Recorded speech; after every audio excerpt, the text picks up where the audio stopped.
Boa noite, meus irmãos.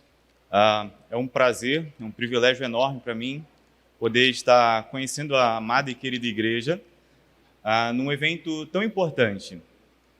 Um evento onde nós vamos falar da importância da educação que os nossos antigos pais deram, né?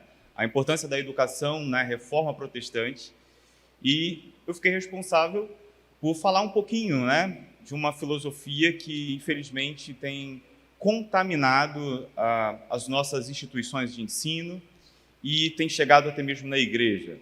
Então, nós vamos ver um pouco, né, alguns pontos referente a essa filosofia chamada marxismo, essa ideia. Antes de mais nada, eu quero dizer que nós, lá no Alto Branco, como o pastor Augusto começou a falar ontem, nós estamos trabalhando na plantação de uma escola confessional, com um currículo, com princípios clássicos, para que nós pudéssemos, né, de alguma forma, com a graça de Deus, com a misericórdia do Senhor, poupar as nossas crianças, poupar os filhos da aliança das vãs filosofias que eu vou apresentar um pouquinho nessa noite. Então, peço que os irmãos, toda vez que forem orar, lembrem de nós em Campina Grande, da iniciativa da tutoria, né, à distância, que graças a Deus nós temos conseguido atingir hoje. Já deve estar mais, né, pastor Augusto? Mas até então, antes do lançamento da plataforma, nós estávamos já em 10 estados brasileiros e em 2 estados nos Estados Unidos, né? Deus tem dado essa graça para nós. Então, dito isto, feita essa breve apresentação, eu convido os irmãos que possamos juntos abrir a palavra do Senhor em Colossenses, capítulo 2.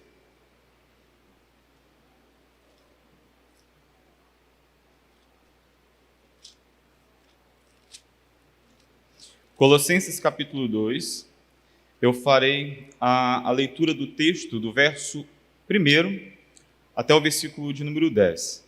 E aí eu peço que os irmãos, com muita reverência, com santo temor, com muita atenção, possam ouvir e acompanhar essa leitura da palavra do Senhor.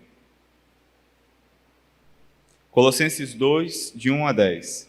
Diz assim a palavra do Senhor: Porque quero que saibais quão grande combate tenho por vós e pelos que estão em Laodiceia, e por quantos não viram o meu rosto em carne, para que os seus corações sejam consolados e estejam unidos em amor e em todas as riquezas da plena certeza da inteligência, para conhecimento do mistério de Deus e Pai e de Cristo, em quem estão escondidos todos os tesouros da sabedoria e do conhecimento. E digo isto para que ninguém vos engane com palavras persuasivas, porque, ainda que esteja ausente quanto ao corpo, contudo, em espírito estou convosco, regozijando-me e vendo a vossa ordem, a firmeza da vossa fé em Cristo. Como, pois, recebestes o Senhor Jesus Cristo, assim também andais nele, enraizados e edificados nele e confirmados na fé, assim como fostes ensinados nela, abundando em ação de graças, tendo cuidado para que ninguém vos faça presa sua por meio de filosofias e vãs sutilezas, segundo a tradição dos homens, segundo os rudimentos do mundo e não segundo Cristo. Porque nele habita corporalmente toda a plenitude da divindade, e estáis perfeitos nele, que é a cabeça de todo o principado e potestade. Vamos orar, meus irmãos?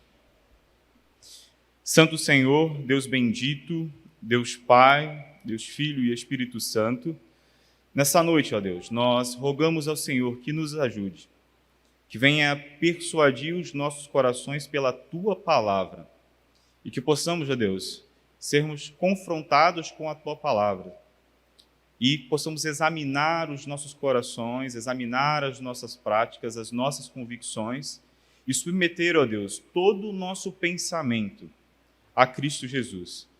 Que o Teu Santo Espírito, ó Deus, nos dê agora um coração humilde e ouvidos atentos, ó Pai, à Tua palavra e aos pontos, ó Deus, que são princípios da Tua palavra, possa estar claros, ó Deus, aos nossos olhos e à nossa mente. Assim, rogamos ao Senhor por mim, que estou responsável também por passar, ó Deus, essa palestra. Que o Senhor tenha misericórdia de mim, que eu possa ser claro, ó Deus, na transmissão deste conteúdo tão importante e tão urgente, ó Pai, que nós precisamos. Rogamos a Tua graça, em nome de Cristo Jesus. Amém. Meus irmãos, a ideia não é fazer um sermão aqui, mas uma palestra. Por isso, eu iniciei essa palestra lendo uma parte da palavra do Senhor, onde nós somos convidados a pedir ao Senhor que nos ajude a não cairmos, né, em vãs filosofias, em pensamentos mundanos, em raciocínios mentirosos, em filosofias vãs. Então, para que tudo isso que eu vou tratar essa noite, nós precisamos partir desse ponto, que toda a nossa vida, que todo o nosso ser, que todo o nosso ofício, que toda a nossa vocação, todo o nosso caminho, ele precisa estar estruturado, firmado em Cristo. O que a palavra de Deus nos diz. Como cristãos, como servos do Senhor, como cristãos reformados, nós temos como um dos nossos princípios a palavra do Senhor, sendo ela a nossa única regra de fé e prática. Então, partindo desse princípio, eu vou começar essa palestra falando um pouco sobre a influência do marxismo cultural na educação. Deixa eu ver se eu consigo passar aqui.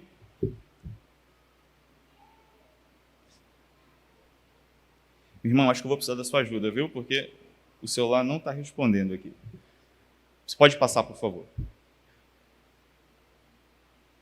Obrigado.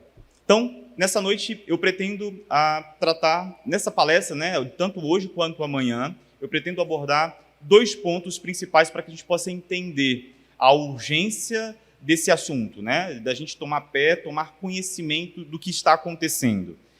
Agora à noite, eu vou falar sobre o que é a mentalidade marxista, o que significa marxismo, o que é isso que eu estou falando. Então, eu vou tentar trazer essa definição, trazer algumas doutrinas, alguns pontos resumidos dessa doutrina, dessa filosofia, dessa ideologia.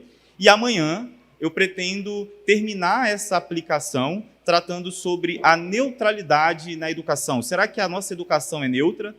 Será que os nossos filhos, quando estão na escola regular, eles estão recebendo uma educação neutra, como nós achamos, né?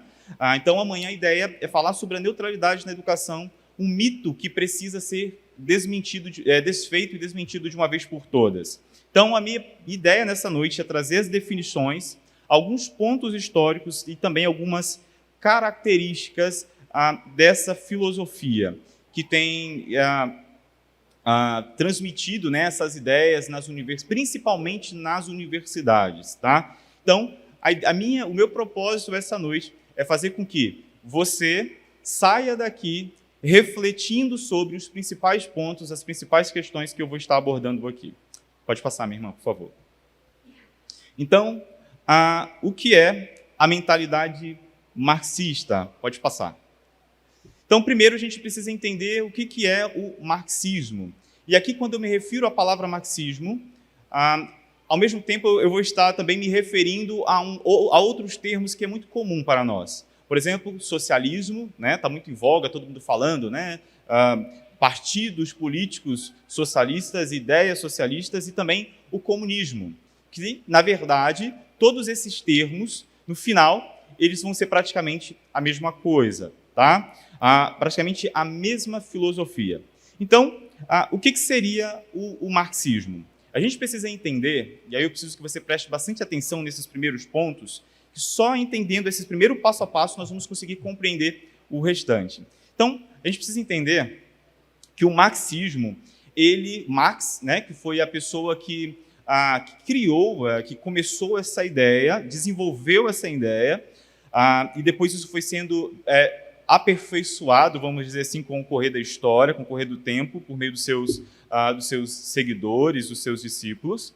E a ideia de Karl Marx, né, o pai aqui do marxismo, era dividir a vida em duas partes. A primeira parte, que vai ser a base, que vai ser o fundamento da realidade, daquilo que se impõe, segundo Marx, seria a economia, né? Tudo aquilo que move a economia, toda a base econômica. Por exemplo, como a matéria-prima, os meios de produção e também o trabalho. Então, para Marx, a base, né, da realidade, da vida humana é a economia. E aí essa base, nós vamos chamar essa base de infraestrutura. Marx vai chamar isso de infraestrutura. Vai ser aquilo que vai sustentar o que vem depois, o que está acima. E o que é que está acima dessa ideia? Então, primeiro, a economia, e acima da economia, segundo Karl Marx, nós vamos ter as ideologias, né? E aí o que entra aqui, segundo o pensamento de Karl Marx, sobre ideologia?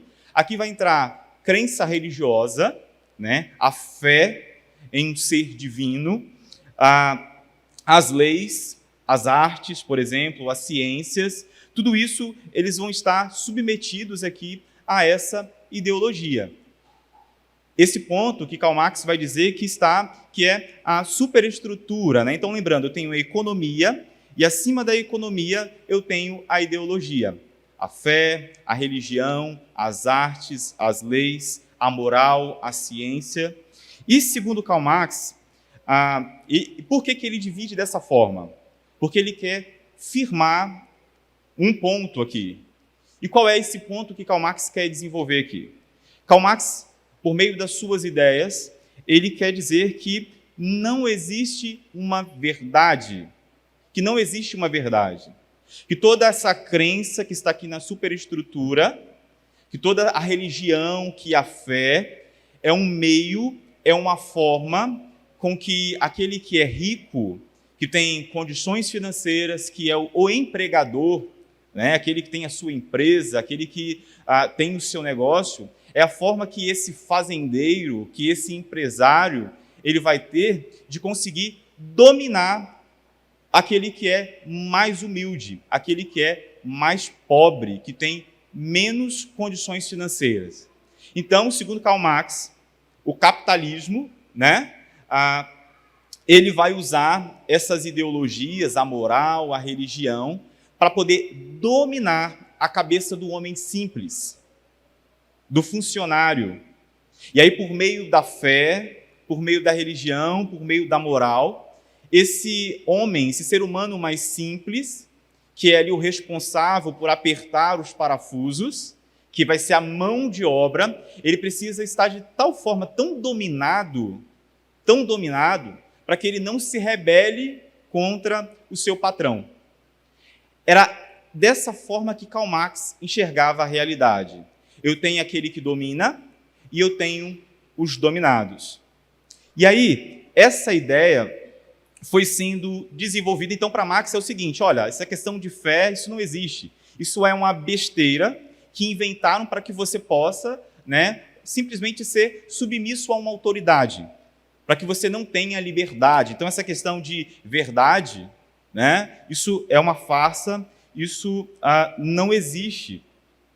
Para Karl Marx, a ideologia ela foi criada, essa ideologia, né, as crenças, ela foi criada de forma interesseira, de forma desonesta, para justificar a exploração econômica e injusta que acontece na sociedade.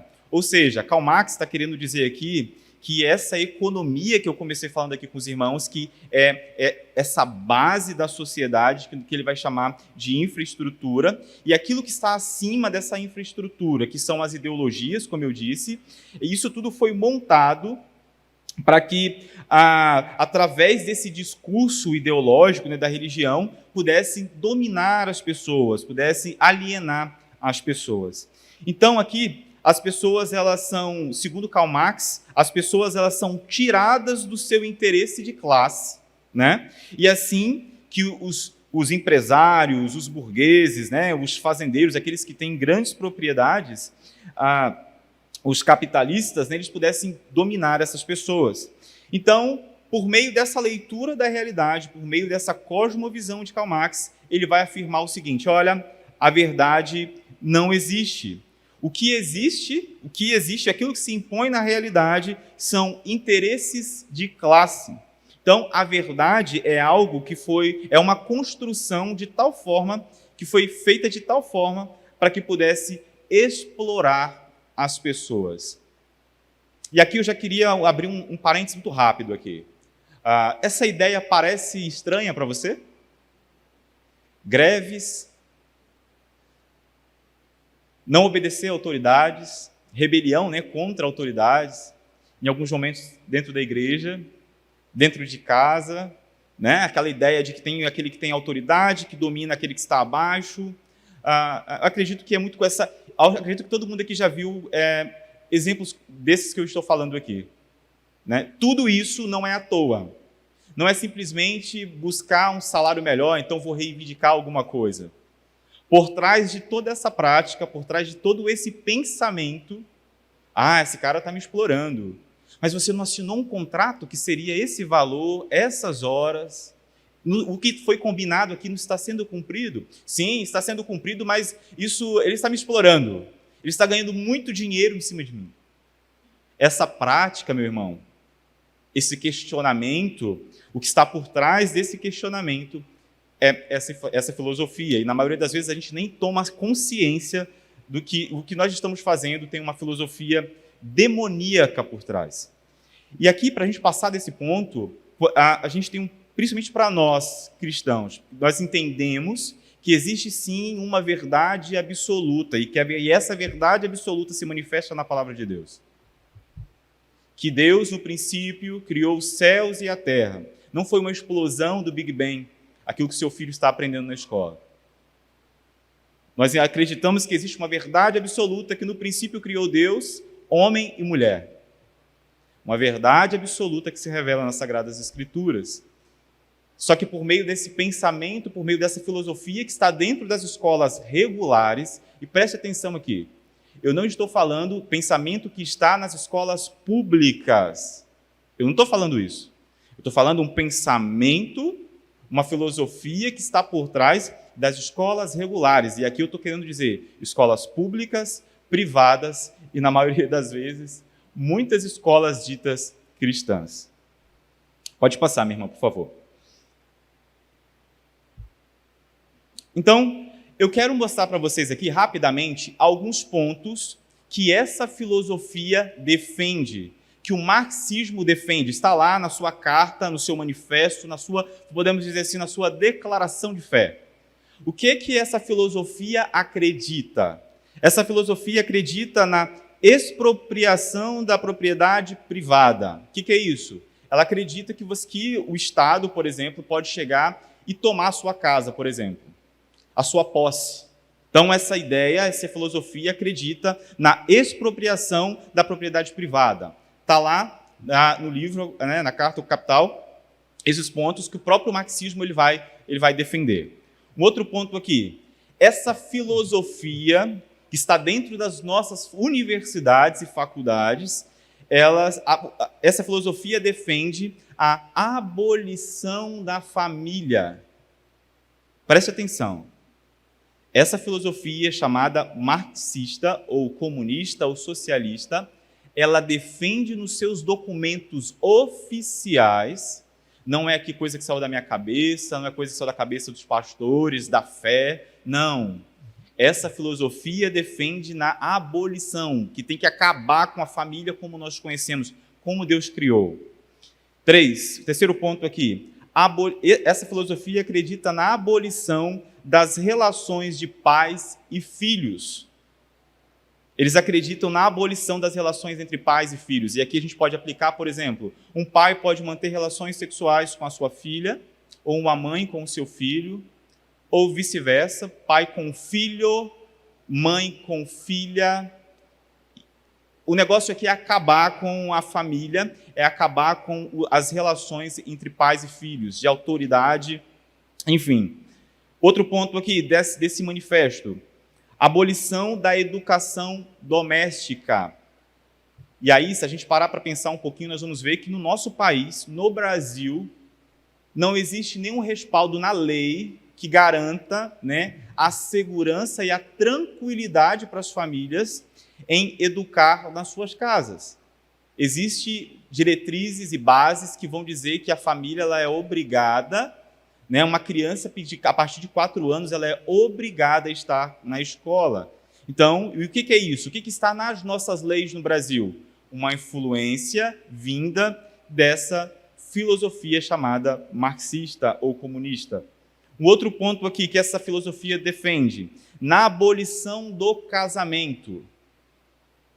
Para essa filosofia, você pode casar agora, né? O pastor pode vir aqui, casar. Quando é daqui uma semana, olha, acho que não fiz uma boa escolha, esse cara ronca bastante, essa mulher é muito chata nesses pontos, então eu vou acabar com o meu casamento aqui, eu não quero mais. Vamos lá divorciar, pode divorciar, a vida que segue, cada um vai para o seu lado e vão continuar tentando. Né? Talvez a gente encontre alguém que não ronca ou alguém que não é tão chato assim.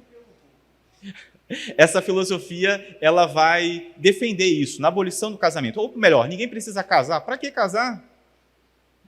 E aí um outro ponto interessante aqui, uma aplicação bastante interessante, que infelizmente nos meios evangélicos hoje no Brasil, é muito comum nós encontrarmos casais de namorados que já namoram há 5, 6, 8, 10, 15 anos. É algo no mínimo estranho, né, meus irmãos? No mínimo estranho. Um outro ponto aqui também dessa filosofia são os impostos, né? Os impostos progressivos, a centralização do poder do Estado, trabalhos obrigatórios para todos, a educação pública e gratuita para todas as crianças, esses pontos. Olhando assim, né, esse 7º ponto que a educação pública e gratuita parece algo interessante, né? Nossa, que bom, que bonito, que lindo, que louvável, que todas as crianças estejam na escola sendo ensinadas e bem educadas, né? Só que existe uma filosofia muito estranha por trás disso daí. Se a gente parar para pensar aqui, esse ponto 7, aqui, esse último ponto que está aqui no meu slide, não sei se está dando para vocês verem direitinho aí, mas por que toda criança ela precisa estar na escola e de forma pública e é obrigatório que ela esteja lá? Porque todos esses pontos que eu acabei de colocar aqui, abolição da família, despropriação de propriedades, abolição da relação entre pais e filhos, abolição do casamento, a abolição da educação doméstica, tudo isso para que o Estado que abraça essa filosofia possa ter condições de doutrinar as crianças nessa filosofia. Pode passar, minha irmã, por favor. Então, quais são os principais dogmas dessa filosofia, desse pensamento, né, chamado marxismo? Quais são as principais doutrinas desta ideia? Preste bastante atenção nisso daqui. Não pisca não, meu irmão. Presta bastante atenção nisso daqui, porque tudo que eu estou falando aqui, amanhã, na segunda palestra que eu vou estar tendo a oportunidade de fazer, vocês precisarão lembrar desses pontos aqui. Então, preste atenção no primeiro dogma do marxismo. O marxismo ele vai sustentar que não há causa primeira, né, ou primária. O que seria isso? A filosofia marxista considera a matéria como única realidade, forças cegas das quais emanaram as plantas, os animais, o homem, a sociedade humana. Não há distinção entre espírito e matéria. Por consequentemente, né, não há crença na vida eterna. Resumindo aqui, o que esse pensamento acredita? Esse pensamento vai defender, essa ideia aqui, marxista vai defender, que não foi Deus que criou todas as coisas. Esse pensamento aqui vai defender que tudo que existe, que tudo que os nossos olhos conseguem contemplar é fruto de um acaso, é fruto de pura matéria. De pura matéria. Logo, se tudo é fruto da matéria, não existe espírito. Se você morrer aqui, segundo essa filosofia, pode ficar despreocupado. Simplesmente vai acabar tudo com você, mas não tem nada de céu e não tem nada de inferno. Né? Então, por isso que as pessoas vivem de forma desordenada, de qualquer jeito, sem se atentar para a lei do Senhor. Por quê?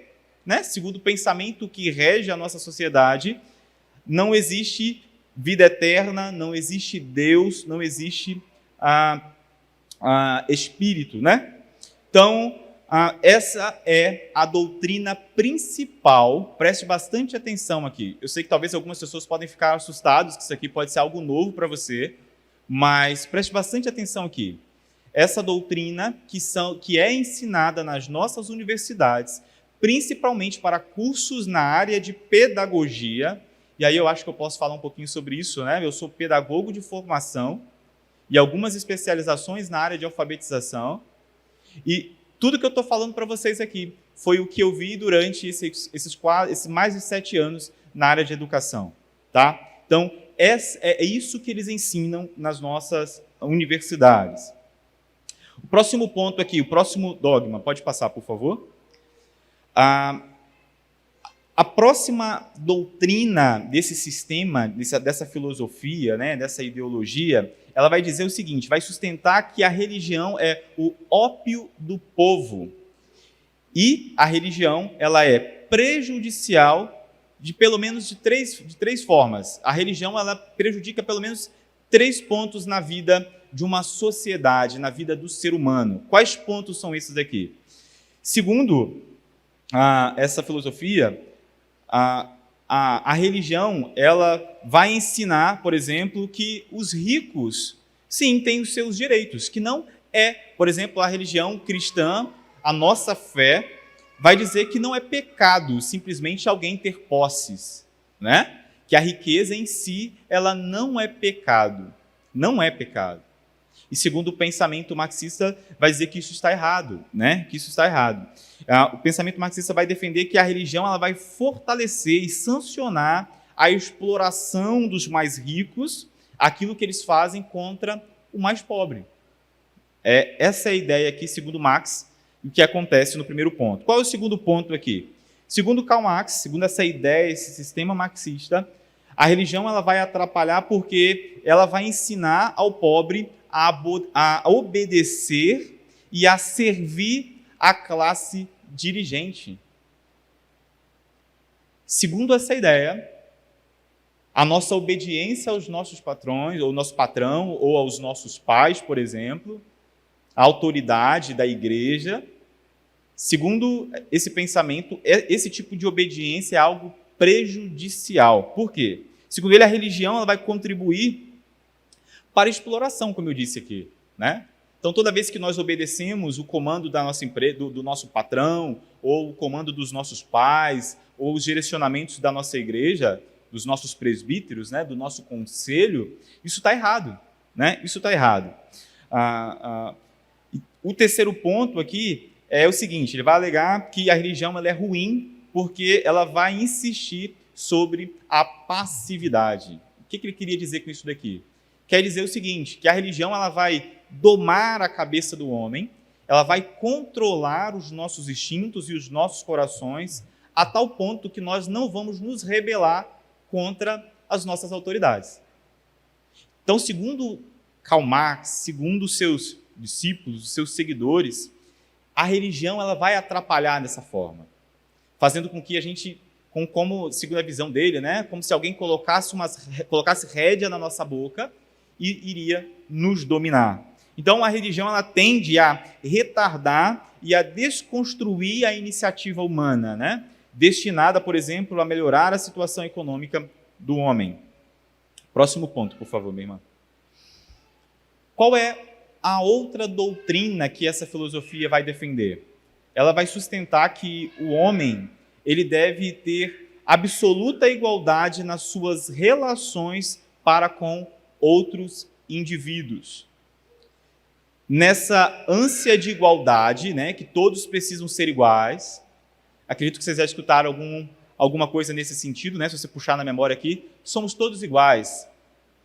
Não é neutro essa fala, né? Essa fala ela não é neutra, tem pressupostos por trás. Somos todos iguais, principalmente quando se diz respeito à autoridade, né? Então, nessa ânsia de igualdade que essa filosofia tem, o comunismo, né, o marxismo, ele não vai reconhecer nenhuma autoridade, né, nem autoridade, nenhuma autoridade constituída, né, devidamente, por exemplo. Sem querer entrar nos detalhes aqui, a gente vê hoje, sim, várias rebeliões, várias manifestações por partes de alguns setores, por partes de alguns políticos, contra um governo, e aqui sem entrar em nenhum mérito político, mas só para a gente poder linkar aqui essa ideia. Nós vamos ver manifestações de setores da nossa sociedade, principalmente de setor que envolve a parte da educação, indo fazer manifestações contra um governo, goste você ou não, goste eu ou não, que foi eleito de forma legítima. Então, esse pensamento aqui, ele vai querer destruir tudo isso. Ele vai querer destruir tudo isso. Então, esse pensamento, a ideia dele é que a gente que não tenha respeito mesmo, essa de forma bem clara, a nenhuma autoridade constituída. Então, essa filosofia vai sustentar que a comunidade é a única fonte de autoridade e que só é válida a autoridade derivada ali da sociedade. Por isso, meus irmãos, em termos essa origem, né, de autoridade, o indivíduo ele não deve ter o direito segundo essa filosofia de patrimônios, ele não deve ter o direito, por exemplo, de ter o domínio sobre os seus filhos, tá? Por isso que o seu filho é obrigado a ir para a escola. Porque segundo essa filosofia que está nas nossas leis, que foi a base da lei que nós temos hoje, essa filosofia vai dizer que o pai ou a mãe não tem autoridade nem o domínio dos seus filhos como seus bens privados ali, segundo essa filosofia. Então, a ideia é que ninguém pode se submeter ou ninguém pode se sobrepor a outro. E aqui um ponto interessante que eu gostaria de trazer para os irmãos, para que a gente pudesse trazer na nossa memória e refletir um pouco como essa prática ela é completamente anticristã. É por isso que qualquer afeição, qualquer carinho ou qualquer intimidade com esse tipo de pensamento aqui, ele é anticristão, ele é antibíblico. Logo, se eu tenho o 5º mandamento que não foi abolido, onde vai falar sobre o respeito à autoridade, logo, se Deus pede por meio da sua palavra, que é a verdade absoluta, e se eu quebro esse 5º mandamento, deixando de obedecer os meus pais, deixando de obedecer as autoridades instituídas, seja ela na igreja, seja ela, enfim, em todos os âmbitos da nossa sociedade, se a gente deixa de fazer isso, nós estamos quebrando o 5º mandamento. E Cristo vai ser bem claro, né? Quando nós quebramos um mandamento, nós quebramos todos os outros. Então, a gente precisa se atentar nisso daqui. Eu sei que, de acordo com o que eu venho aqui falando algumas coisas, esses pontos aqui com vocês, e isso acontece comigo também, tá? De acordo com o que a gente vai estudando e vai vendo isso daqui, a gente vai se percebendo molhado ou sujo com essa filosofia. De alguma forma, essa filosofia que eu estou apresentando aqui para vocês, ou talvez relembrando algumas pessoas que estão aqui que já conheciam sobre esse assunto, de algum modo essa filosofia já nos corrompeu, tá? Já nos corrompeu. Por isso que nós precisamos sempre sondar os nossos corações e pedir para que o Senhor nos ajude a não cair nessas vãs filosofias. Próximo ponto, por favor. Uma outra doutrina desse pensamento que ela vai sustentar é que o casamento e a família, preste bastante atenção aqui, meus irmãos, preste bastante atenção aqui nesses pontos. Vai sustentar que o casamento e a família são uma instituição, preste atenção nessa palavrinha aqui, puramente artificial e civil. Segundo o pensamento de Karl Marx, o casamento é algo que foi inventado pelo ser humano para o controle, né, daqueles que têm mais bens, daqueles que dominam o poder da economia. Segundo Karl Marx, o casamento ele é puramente artificial e civil. Então, como tal, um produto de um sistema econômico determinado. Então, já que nega a natureza moral do elo matrimonial, né, o casamento não é considerado indissolúvel. Karl Marx vai defender e os seus seguidores, eles vão defender que o casamento ele foi inventado pelo homem para que pudesse ter o controle econômico na sociedade. E com isso, e aqui a consequência, meus irmãos, dessa falsa concepção do matrimônio, a mulher, por exemplo, ela está emancipada, segundo essa filosofia, dos laços que a ligam ao seu lar. Por isso que a mulher, ela precisa, deixa de ser boba, né, segundo o mundo, né? Deixa de ser boba. Vá trabalhar também. Você deixa o seu filho lá, pelo menos 8, 9, 10 horas, numa creche, numa escola, e você vai fazer sua vida. Você também precisa se colocar no mercado de trabalho. E eu aqui, meus irmãos, eu não estou falando que a mulher trabalhar em si, que isso é pecado. Por favor, me entendam bem. Não é isso que eu estou querendo dizer. Mas existe sim uma filosofia que vai dizer que a mulher não pode se submeter ao seu esposo, que ela não pode ser dependente do seu marido no que diz respeito àquele que vai ser o provedor da sua casa. É nesse sentido aqui que eu estou querendo dizer. É puramente uma rebelião. Não, eu vou trabalhar porque eu preciso me impor, eu preciso me colocar no meu papel de mulher. Eu não posso ser dominado pelo homem, como a Bíblia e dos crentes vão dizer. É esse pensamento, né? É essa filosofia que está por trás, por exemplo, do feminismo, onde mulheres vão querer se sobrepor nas igrejas, assumir um papel que Deus não deu para elas, a negar a bênção que Deus colocou dentro do casamento, da submissão em amor ao seu marido, a modéstia, a piedade. Segundo essa filosofia, a mulher ela pode se emancipar, ela pode se libertar, como diz lá no Salmo capítulo 2, onde vai dizer que os ímpios, né, eles querem se soltarem das amarras que o próprio Deus colocou, segundo o ímpio, né, que Deus fez um homem, as amarras. Né? Então a mulher ela pode se emancipar desses laços, que vai ligá-la, né, à família, ao lar, ao casamento, ao marido, né, à família, ao cuidado dos filhos, por exemplo. Então, além disso, que eu acabei de falar para vocês aqui, há um estímulo e uma expectativa de que a mulher entre, por exemplo, na vida pública e na produção econômica nas mesmas bases que o homem. Por isso que a gente vê, né, muita defesa nesse sentido, o direito da mulher em ter os mesmos salários. E é óbvio, né, que o salário ele é justo, ele precisa ser feito. Só que a ideia que tem por trás de uma fala dessa que parece ser boa, a ideia é se livrar das algemas que o próprio Deus colocou, ou as bênçãos, né, que Deus colocou no casamento. E aí a gente pode fazer uma pergunta aqui, meus irmãos. Pode passar, por favor. E o que isso significa? Essa libertação da mulher,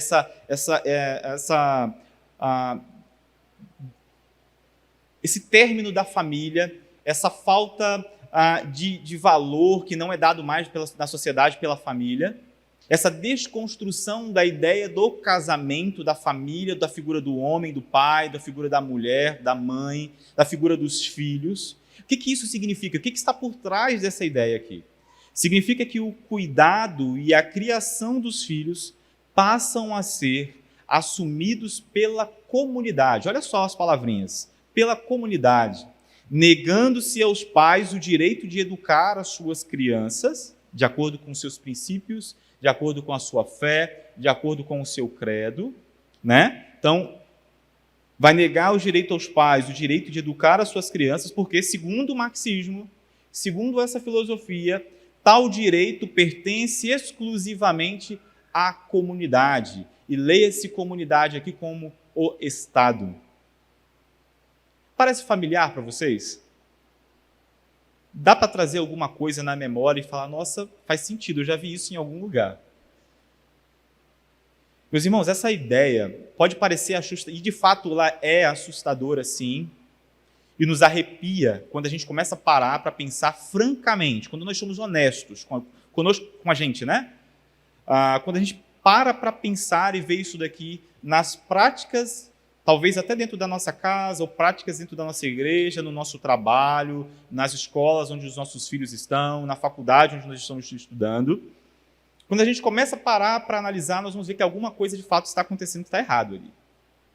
algumas desconstruções que estão sendo feitas, a mudança, por exemplo, de um sistema de escrita, como a gente tem visto nos últimos dias, que tem tentado se implantar, por exemplo, né, implantar na nossa sociedade, como a gente não pode mais falar menino ou menina, vão ter que ser pronomes neutros, porque, né, não posso, poxa, eu estou vendo que meus olhos estão vendo um homem, mas sei lá, né, talvez esse homem se ache uma mulher, então eu não posso falar aquele homem ali, ou aquele menino, não posso. Vou usar aqui um pronome neutro, né, porque eu preciso ser politicamente correto. E essas ideias, meus irmãos, elas estão sim na nossa sociedade. E elas são sim ensinadas nas nossas universidades e nas nossas escolas. Próximo passo, por favor. Uma outra doutrina aqui que os irmãos precisam tomar consciência ou se lembrar que de fato isso acontece na nossa realidade, na nossa sociedade, é que essa filosofia vai sustentar que a moral é produto da sociedade. E, portanto, preste atenção nisso daqui, meu irmão. Vai sustentar que a moral ela é produto da sociedade e, portanto, é uma matéria sujeita a transformações. Presta atenção. Como tal, a moral é simplesmente a expressão do que é útil em determinada época, para um grupo, e existe exclusivamente para promover os interesses do proletariado, daqueles que dominam a economia, né? E esse ponto aqui, meus irmãos, é preocupante porque, sem a gente perceber às vezes, esse tipo de linguagem acaba nos dominando de certa forma. Acontece comigo, e pode ficar tranquilo, acontece com você também. Que algumas coisas vão acontecendo na nossa sociedade que, quando a gente começa a ver essas coisas acontecendo, a gente começa a trazer para o senso comum. Isso é normal, né? Isso é bobeira. Para que essa caretice toda? A linguagem neutra é uma inovação. E que mal tem isso?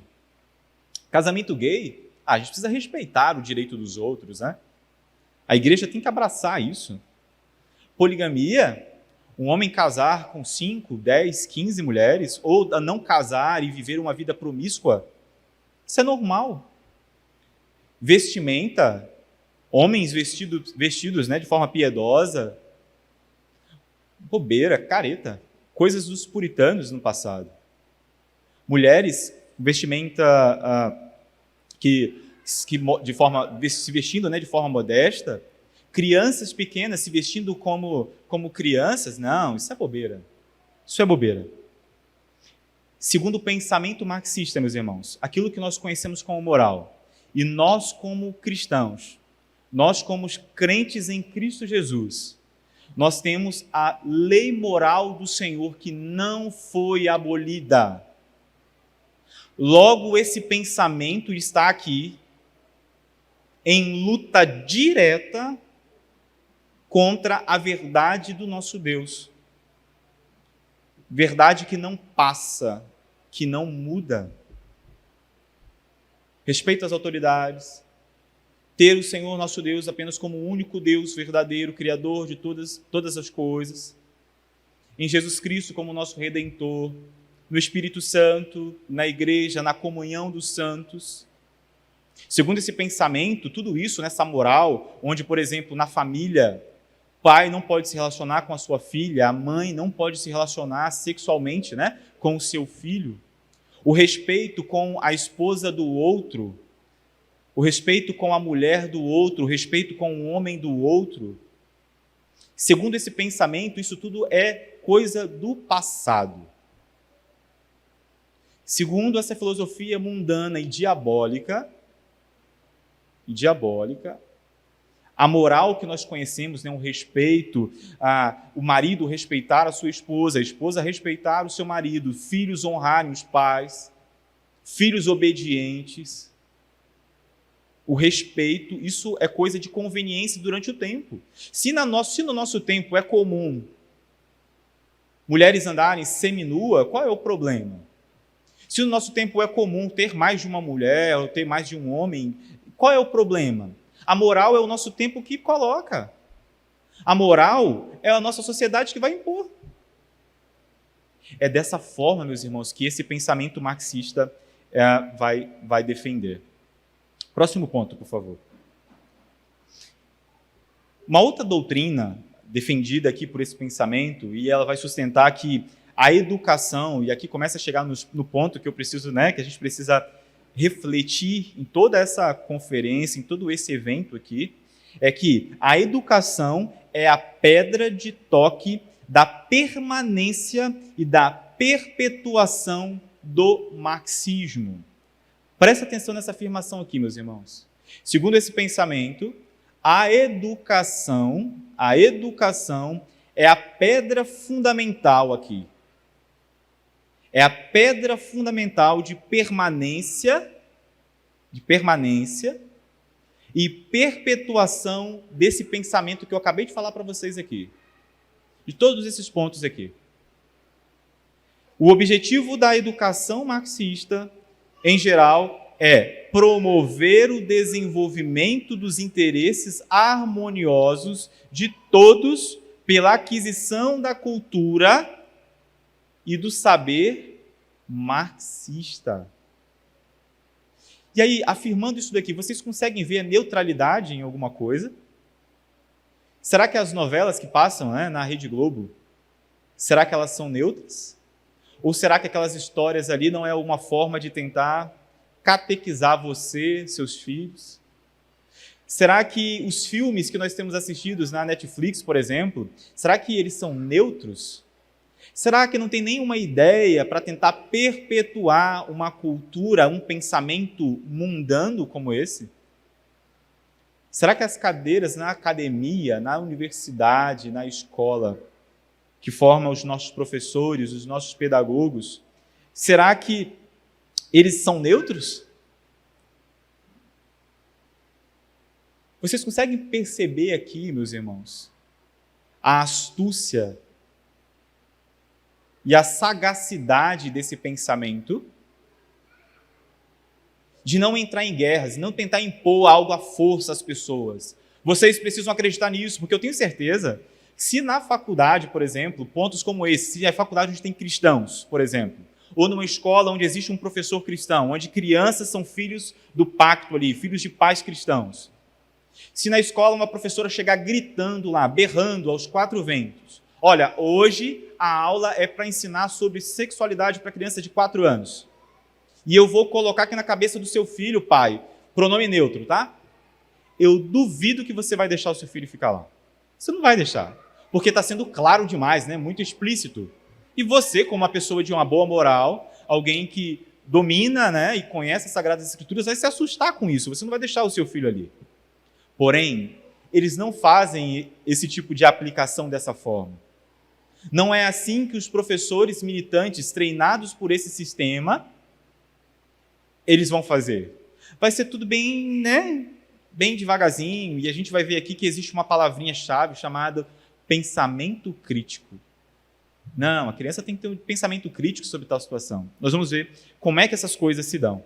Então, vocês entendem a importância da escola para a expansão, não do reino de Deus, a escola como nós conhecemos hoje, a escola regular, não para a expansão do reino de Deus, mas para a expansão de uma ideia mentirosa, de uma ideia satânica.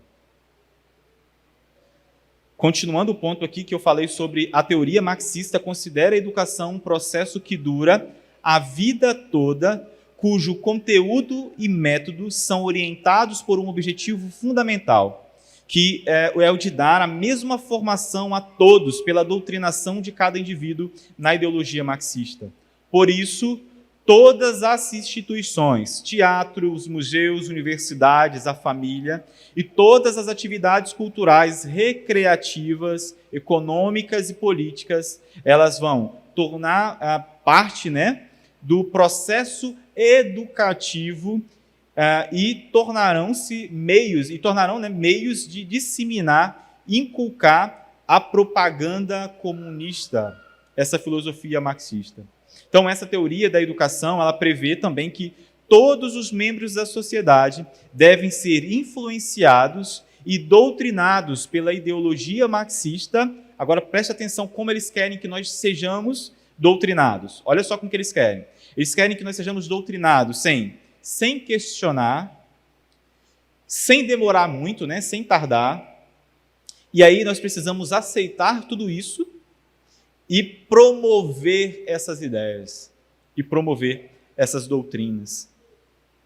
E aí aqui, já caminhando para a gente finalizar essa primeira parte, meus irmãos, da palestra dessa noite, que eu vou continuar amanhã, o marxismo cultural, toda essa filosofia, esses principais pontos doutrinários desse pensamento errado e mundano, ele começou principalmente a ser desenvolvido dessa forma após uma crise que aconteceu no marxismo após a Primeira Guerra Mundial, onde Karl Marx, aquele que começou essa filosofia, essa ideia, ele acreditava que as pessoas iriam de todas as nações próximas ali, por exemplo, como a França, a Alemanha, que essas pessoas ali, os trabalhadores, iriam se juntar para fazer uma grande rebelião internacional, para tomar o controle do poder, para que pudesse tomar o poder da mão daqueles que eles consideravam seus opressores.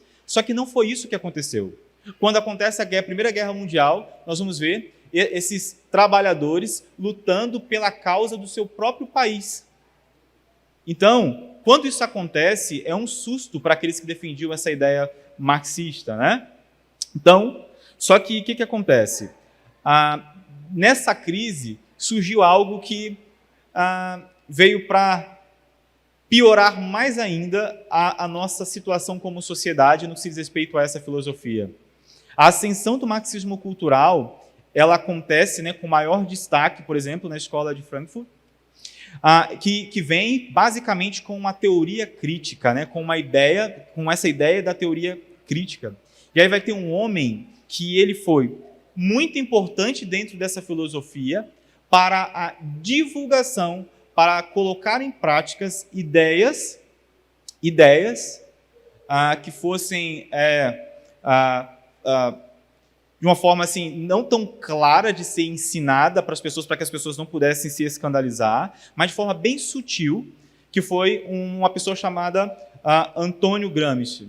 Esse cara foi o principal pensador do que nós conhecemos hoje como marxismo cultural, dessa teoria chamada teoria crítica. Com certeza deve ter alguns irmãos aqui que trabalham na área de educação, ou até mesmo pais, talvez se participou de algum evento sobre educação na escola dos seus filhos, talvez vocês escutaram termos como esse. Pensamento crítico. A criança precisa desenvolver o seu pensamento crítico. Você não pode ensinar tal coisa para o seu filho, ele não pode memorizar tal coisa, porque isso é influência, uma influência totalitária, por exemplo. O seu filho tem que desenvolver o próprio pensamento dele. E aí é por isso, meus irmãos, que nós temos hoje crianças de 14 anos, ou melhor, crianças de 7 anos que acham que podem mandar nos seus pais, que podem se rebelar contra as suas autoridades. Por quê? Desde 4 anos, essas crianças vêm aprendendo que eles podem sim desenvolver um pensamento crítico e que não existe uma verdade absoluta. Então, essa teoria crítica, ela vai atacar de forma brutal e permanente, através da crítica pura mesmo, ao cristianismo. Presta atenção nisso daqui, meu irmão. Talvez pode parecer 2 palavrinhas isoladas para você, talvez pode não fazer tanto sentido assim. Mas eu te encorajo agora a pensar e a refletir um pouquinho nesse termo, pensamento crítico. Qual é a ideia que está por trás do pensamento crítico? É de atacar de forma permanente, através de uma crítica pura e simples, o cristianismo, aquilo que nós defendemos, atacar os 10 mandamentos, sendo a lei moral do Senhor para o seu povo, atacar a arte e a todos os costumes e aspectos da sociedade ocidental. Então, a teoria crítica tem em vista destruir, desmontar, criticar, para desmascarar os interesses de classes daqueles que, segundo esse pensamento, dominam a economia. Então, com isso, depois que desconstrói tudo isso que nós temos como verdade, colocada por Deus como família, como criação de filhos, como moral, esse pensamento acredita que tem que destruir tudo isso que Deus fez. Então, em última instância, esse pensamento ele está em guerra contra Deus. Esse pensamento está em guerra contra Deus. Então, como eu disse, destruir a família. Então, uma vez atingindo esse objetivo, destruindo essas bases da sociedade, por exemplo, a família, eles vão alegar, né, que querem que tudo isso aconteceu por causa do ódio provocado pelo capitalismo. E aqui, terminando a minha parte, meus irmãos, e aí eu queria que vocês... Pode parecer, nossa, Leandro hoje só trouxe má notícia para nós, mas pode ficar tranquilo que amanhã eu vou trazer a boa notícia. Como eu disse no começo, eu vim para trazer nessa noite uma reflexão para você. Principalmente para você, pai, homem que está aqui.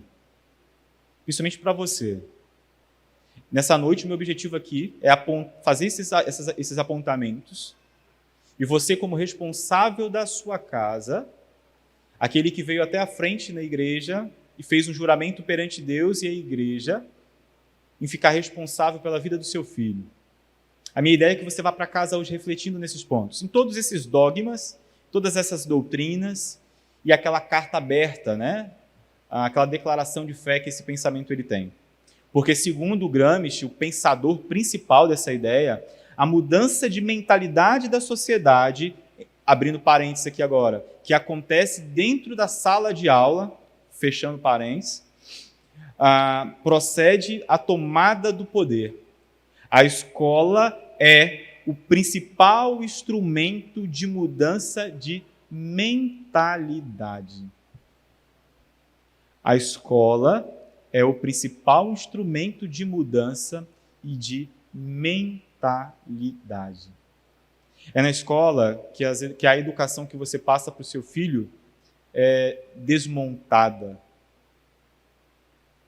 É na escola que a ideia de que, no princípio, Deus criou todas as coisas, que Deus criou os céus e a terra, é na escola que esse princípio ele é destruído. É na escola que vai desconstruir a ideia de que, no princípio, Deus criou homem e mulher. É na escola. Por quê? A escola é o principal instrumento, segundo Gramsci, principal instrumento de mudança de mentalidade. Olha o que ele diz aqui. É impossível que uma luta política possa culminar em verdadeiros resultados se não vem acompanhada de uma revolução. Se não vier acompanhada de uma revolução. De uma reforma intelectual, uma mudança de pensamento e mudança moral, a mudança do coração, se não se modifica a mentalidade das pessoas. Vocês estão conseguindo prestar atenção no que esse homem está falando? Homem que influenciou Paulo Freire, por exemplo. Homem que influenciou Piaget. E todos os outros intelectuais da pedagogia que nós recebemos dentro da sala de aula. Olha o que esse homem está dizendo. Que a reforma intelectual e moral, se não for modificada a mente das pessoas, e por conseguinte, né, a superestrutura, lembra que eu falei no começo, superestrutura, as ideologias, a fé, a crença, a família, a moral, se isso não for destruído, não tem como colocar em prática a ideia dessa filosofia. Por isso, o problema da revolução é também um problema de educação. Então, meus irmãos, eu termino aqui essa minha primeira parte, deixando em aberto aqui essa reflexão, esse alerta, como eu disse, principalmente para os pais e para aqueles que trabalham na área de educação. como alguém que ficou dentro de sala de aula mais de 7 anos e que vi na prática muitas dessas coisas acontecerem, como a desconstrução daquilo que o pai pediu em casa para que aquela criança não fizesse, aí chega uma pedagoga e fala, não, para que você vai ficar chorando? Seu pai disse que não pode, né? Sim, meu pai falou que eu não posso fazer isso. Mas olha só, olha para o lado, vê se o seu pai ou sua mãe está aí. Eles estão do seu lado? Aí a criança responde para a pedagoga, né? Não, não estão. Então o que te impede? Vá lá e faz. São coisas absurdas como essa, meus irmãos, que acontece sim com muita frequência. E aqui eu quero deixar bem claro, eu não estou colocando nenhum peso, nenhuma acusação nos profissionais na área de educação por si só. Existem muitos profissionais na área da educação que estão bem intencionados, mas ao mesmo tempo que estão bem intencionados, estão bem equivocados e bem enganados no que de fato é a educação, à luz da palavra de Deus, à luz dos princípios da palavra de Deus. Então, o ponto que eu queria trazer a esse nessa noite, amanhã eu vou terminar essa palestra falando sobre essa suposta neutralidade. Não, professor, você está falando isso daí, mas na escola o professor não pode ensinar isso não, existe uma neutralidade lá. Lá na escola esse tipo de coisa não acontece. Se você acredita nisso, eu te espero amanhã para que a gente possa dar continuidade a esses pontos tão importantes e fundamentais para a sua família, para a vida dos seus filhos e para a expansão do reino e da igreja do Senhor. Que Deus nos abençoe. Vamos orar? Senhor, depois de palavras tão duras, ó Deus, que de fato são, mas que nos traz um alerta, Pai, tão gracioso, o Senhor nos ajude, ó Deus, a ter humildade nos nossos corações, a poder ouvir o que foi dito aqui nessa noite e a refletir sobre esses pontos, a refletir sobre essas ações, práticas estranhas, talvez que os nossos filhos já estão em casa, práticas do esposo com a sua esposa, práticas no trato do membro da igreja com suas autoridades da igreja local, com seus presbíteros, a forma de enxergar a sociedade. Senhor, abra os nossos olhos e nos dê corações humildes, a, se necessário for, abrir mão de toda uma vida, Pai, para começarmos de novo, do ponto inicial, mas começarmos firmados na única verdade e a verdade absoluta que é a Tua palavra. O Senhor continue falando conosco ainda nessa noite. Em nome de Cristo que nós choramos. Amém.